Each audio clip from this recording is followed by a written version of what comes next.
Guys, really happy to welcome Bennett, COO of Omnitude, a company who has been in the news for all the right reasons, I think, lately. Mostly good. Yeah, mostly good. Yeah. Mostly good. So welcome, Bennett. Thank you, mate. So I'm not going to do any of my old songs. Private joke, sorry. So hello everyone. Good slide. As you just heard, my name's Bennett. I'm the COO of Omnitude. Unlike most of you in here, I am not a technical professional. I am a salesman, and I make no apologies for that. I've got one fan over there, nice one, Steve. I was lucky enough to stumble across Omnitude as a consultant in the very early days, and Chris, our COO, who's hiding in the corner, was very kind to offer me a full-time role to help take what was at the time a concept out to market, and we're at a point now where we've got some serious traction. We're talking to some great names, and we'll touch on those in a minute. But what we're trying to really do is demystify blockchain, is get people to understand its capabilities and get people using it above everything else. So Omnitude, in essence, well, actually, I've been asked to tell you about the use cases of blockchain and what it can be used for. But there's a story leading up to that. So it is a digital revolution for everyone. Very cheesy, but it is. And I think what we're going to find is a lot of people will end up using blockchain outside of just your cryptocurrencies. They probably won't ever know they're using it, and it's just going to add significant benefit and value to their lives. So I'm going to give you a bit of a background about our business first. So the company was born out of an agency that was dealing with platform integrations, e-commerce, the likes of DHL and Fujitsu, and these are multi-million-pound projects, ripping out old systems, putting new ones in. And there are far more cost-effective and time-efficient ways of doing things. And in order to do that, we've created a middleware layer, or anything to do with connectivity. And it's built using Hyperledger Fabric, for those that you are familiar, and it enables our platform to talk to any legacy system out there. And primarily it was designed to deal with warehouse management systems, CRM, ERP, and it's evolved into something far, far greater, part by design, part by accident, but we've ended up in a position by we aren't a business that's going to solve one problem, and we are ultimately really inclusive. So we have a number of products and a suite of products within the environment, and if we're speaking to a client and those clients decide that they don't want to use any of our products and they want to use somebody else's, they're absolutely free to do so and still deploy those ideas, those benefits of those products via our middleware layer. So we've accidentally become something that is all and everything to everyone. So there's no vertical that we specifically cover. There's no sector that we hang our hat on, and it's all about enablement and getting this technology used. So what have we done up until now? So we've created our middleware layer, and within that it's the only middleware layer that has a native self-sovereign identity at its core. Now that identity is for you as individuals, it's for organizations, and it's also for devices as well. And that means that we can basically apply ownership of data to every individual and track the behaviors through the system along the way. So some of you may know or may not know, I think it's a closely guarded secret, but for a firm that was started in Worthing just 2 years ago, we've just announced a partnership with Capita, and some of their guys are in the room right now. And you most likely find them at the bar, so Uno and Robbie. Kindred spirits. It's about aligning ourselves with the same goals. Capita is a business that works with a phenomenally huge client base. A lot of public sector, a lot of private sector, and helping them understand, what the opportunity for this technology is across their existing client base, working with them to build out bespoke solutions, or even allow them to white label our Omnitude products as well and deploy that through their existing clients. So it doesn't stop there. We're also had inbound approaches from the likes of Unilever, working on supply chain transparency, which I'm sure you're aware that blockchain can already provide, but looking at incentive and reward mechanisms for the very bottom of the palm oil supply chain. So making sure that when the money's coming into supply chain, it reaches everybody at every level. So that's a bit of background about what we do. It's not an easy thing to describe unless you're using it. And arguably, when you're using it, you shouldn't really need to know it's us ever. So what I wanted to do was now just explore a few ways that blockchain can be used. Now, this doesn't involve Bitcoin, and for those of you that think Bitcoin is blockchain, I'm afraid you're sorely mistaken. Blockchain will exist without Bitcoin, but it won't happen the other way around. Now, what we've got here is a few projects that we're working on right now. So, sports and entertainment. How's blockchain going to work? I'm assuming we've got some sports fans here, or at least people that go to gigs every now and then. One, well done. So what we know within the sports arena is that the primary objective for either teams or stadiums is to better understand their audience and grow that audience. And when they've got that audience, commercialize that audience. It's not too difficult of a model. The problem you have is if I buy a ticket and I can no longer go to the Arsenal match, other teams are available, and I sell it to my brother, they will never ever know that my brother is in the stadium. They will know that a ticket has been purchased and a ticket has been redeemed. What we're able to do with our identity system is so that when you buy a ticket, the ticket has a certificate of authenticity, it has a certificate of possession, and it has a certificate of ownership. And all of those certificates are assigned to the person's identity so they know they are the ticket holder. That's fine. But now I'm selling it, I've sold it to my brother, I can transfer all of that information digitally over to him, and he's going to say, right, I am now the new owner. There has been a transaction at two ends of the process. So I gave it to him, he's taken it, the certificates have gone across. And what that means is if within his self-sovereign identity, he decides to let Arsenal Football Club know he's the new owner of the ticket, it's just tick a button. Let them know that I am Tom, that's his name, and that I am now the new owner of the ticket and that I actually will be redeeming it on that day. And so they now have a new fan. If he decides to share with them other information within his identity that can be set up and put into any form that it needs to take, so you can bespoke up the system, they might decide that they want to find out whether you're into consumables, so beers and pies, or they might decide to find out whether you're interested in football shirts or scarves or merchandise. Now, with my Guinness taking front stage and centre, I prefer to find out about consumables. So just sharing that information with a football club or a stadium or a promoter, they can then say, okay, well, this person is in the venue, they are the ticket owner, and we know what they're interested in, so actually they've given us permission to market to them, so they can market to me or my brother one-to-one. Now, what's the benefit to you using this system? Well, it means that A, your data is safe and secure, because you own it, it is on the blockchain. It means that if you're buying a ticket, even from a tout outside, you can scan that ticket and find out A, if it's unique, if it's already been redeemed, if it belongs to anybody else. So if you want to buy it there, you can buy it securely and safely.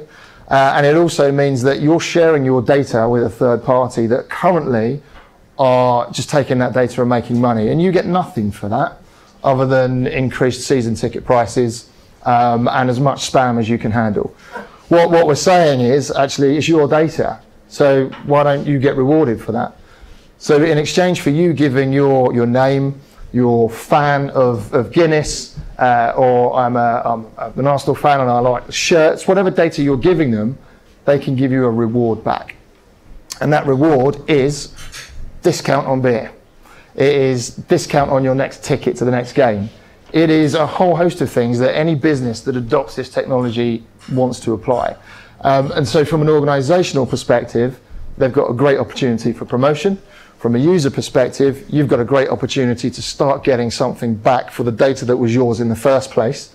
And then the whole other side of that, the third part of that virtuous triangle, is that we get paid as a business. Now that's very important because we need to be able to grow more product, grow it, we'll build more product, and take it out to different industries and different sectors so that we can start protecting individuals and helping people claim back their data and earn from it. So public transport regulation, this is a fairly old one for us in our long 2 years. So in our early days, we were really fortunate enough to win a contract with the Maltese government. So known as Blockchain Island, these guys have got a really difficult situation by where the regulator of the bus service receives performance data from the bus company in a CSV file. So I'm not saying that it is accurate or inaccurate or doctored in any way, but no one can prove that otherwise. And what we're talking to them about is enabling a way where all of the data that's being committed at the point of entry, so when a bus actually turns up at a stop, it can deliver information via the blockchain, via a device into the blockchain that says, this bus is here at this time, John Smith's the driver, it's got 25 people on it, and all of a sudden you've got a lot more transparent data around the performance of these vehicles based on what the regulator is seeing and based on what the provider of these buses is saying they are actually delivering. Now this is a really exciting one, and it goes one step further, and there are conversations happening here in the UK with us around what we can do with public transport and how we benefit you, the end user. We've all been on trains, we've all been on buses, and what we want to try and help is a better service for you, the end user, and more information for the owners and operators of these public transport systems so they can start to provide a better service and not hike your fees every year. One example is you might be at a bus stop and you can use your identity that you've created through Omnitude, maybe scan the bus stop, and it will tell you where all the buses are on a map in real time. And then when you get on it, you can demonstrate that you're on it by tapping in, and then you can offer feedback on the service, and it can actually verify that you were on the bus at that time. If you really want to be interested in letting people know that you had chewing gum on the bottom of your seat, you can do that. But it will verify that you were on the bus when you said you were on the bus and delivering the information and validating it for everybody else. It means that you can get live traffic updates. It means that using machine learning, you can understand better behavior of your journeys. And then the provider of the trains and the buses can turn around and say, well, we know you do this route as a student. We know you do this route as a commuter day in, day out. And actually you're not buying it in the most cost-effective manner. Now, I don't know about you, but if my train company came to me and said, we're going to help you save money, I think I'd fall off my chair. But as a positive marketing spin, that's going to be a huge PR play for them. To be able to say, you're getting that bus and then you're getting on that train, and actually it's cheaper if you bought it here, or did it on weekly season tickets and whatever it needs to be. But you are, as the individual, owning your data, you're owning your travel information, and you are choosing to share it. Now, again, it comes back to the point of who actually owns that data and what are they doing with it.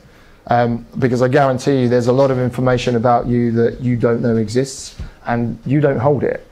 So if you're driving around day to day, your number plate is probably scanned over 9 million times in a day. Just to give you an idea of how much you're being viewed and watched. I wouldn't be surprised if it was higher. If you're going through an airport, they know who you are within about 100 meters of stepping off the plane. So it doesn't matter that you've got a passport in your pocket. They already know that you're okay and not on any watch lists. And what we're saying is that actually, if that identity data exists on you already, why shouldn't you have that? Why shouldn't you own it? And then other people can draw down from you, your central resource of the information on a permission basis. And guess what? You can earn some rewards as well. You'll get something back for it. So public transport regulation is where it started. I think there's a huge play around the interaction of the individual and the business, and creating a whole financial ecosystem within itself, be it tokenized or not. But one of the difficulties that we've found actually is because we can do all of this stuff, it's quite easy for us to create and bespoke this platform and then roll it out to a bus company, a train company, a football stadium, the likes of Unilever on supply chain transparency. You know, it's not, fortunately for us, it's not difficult. We've created something that is a build once, use many times solution, and obviously that evolves the more the technology advances. But it's important that we recognise, A, it's going to be of great value to the end user, not just the people that are going to pay us for the functionality, because with any great bit of tech, it can be misused. So we're making sure that, you know, from an ethical standpoint, there is that virtuous triangle, as I said earlier. So the supply chain transparency one, that for me, if we look at the palm oil example, so I'm sure everyone saw the Iceland adverts with the orangutan getting made homeless and all the rest of it. Now, they're causing problems by doing that, because, you know, ultimately whatever they were buying is going to get bought by someone else. It's just shifting the problem around. Palm oil is a major issue. And actually the smallholders that are growing this crop are not fairly rewarded. They're hugely underrepresented, often living in really, really shit conditions. And what we are talking to Unilever about is creating a identity for the organisation, and for every actor within that process. So you can see at every given point who's growing what crop, how many hectares they have, what they're delivering, and then taking that information and making it really transparent to the consumer. So next time you're out buying your shampoo, you'll be able to have a look. This doesn't exist yet, I'm future-proofing. But you'll be able to scan and actually go back to the specific farm that some of that palm oil was garnered from. Now, obviously, they blend it, they mix it, but when you've got certificates of authenticity, possession and ownership, you can start to see the full supply chain. And then people, through our mechanism, will get rewarded in real time. So if I've grown a load of palm oil, you don't grow the oil, you grow the fruit, but basically when the husks come off of it, some businesses take that. When the fruit comes out of that and gets turned into oil, other businesses take that. And actually right at the beginning, as a farmer, when I've done my bit, I want to be able to get paid. And so our identity has a built-in transactional platform which runs through a protocol called Stellar, which you may or may not be aware of already. But what it means is that we can create any tokenized environment that we want. We can create stable coins that replicate local fiat currency. And it means that those individuals without bank accounts can start to receive remuneration for their behavior and activity. And we can say that, you know, I've grown something, I've delivered it to a mill that has now taken ownership, I've done that part, and a payment can be released through smart contracts. So there's an element of automation, but a full transparent supply chain on a permission basis. And Unilever want to be able to say, you've bought some of our products now, it's got palm oil in it, look where it came from. Actually, these guys need to be shown how to really maximise the yield out of their farm. So, you know, they're growing 2 tons a year, but actually they can be growing 5 tons a year off of the same plot of land, just with a bit of education and some help, and allow the consumer to tick. So through your Omnitude ID, in theory, you could go and scan a document, scan your item, see who's been involved in that process, and contribute to education in that field. And all of that exists within the same ecosystem, within the same framework that lets you get into a sporting arena. It's exactly the same. And that covers the incentive and reward piece as well. And I think, you know, for me, as someone who isn't technically advanced, I mean, I know my subject, but I wouldn't tell you how to build one of these things. Fortunately, we've got very clever people for that. Is that actually I want to start taking control of my information again. I've been on websites that show you how many times your email has been compromised. Far too many. So God knows what people are holding on me that I don't know. But actually, if I've got an opportunity to say, we can plug into any system, we can give control back to the people using it, and we can modify that in such a way that it serves any industry and any sector, it means that we can offer real value back to the individual, so that then they in turn can start to create applications that benefit their own industry.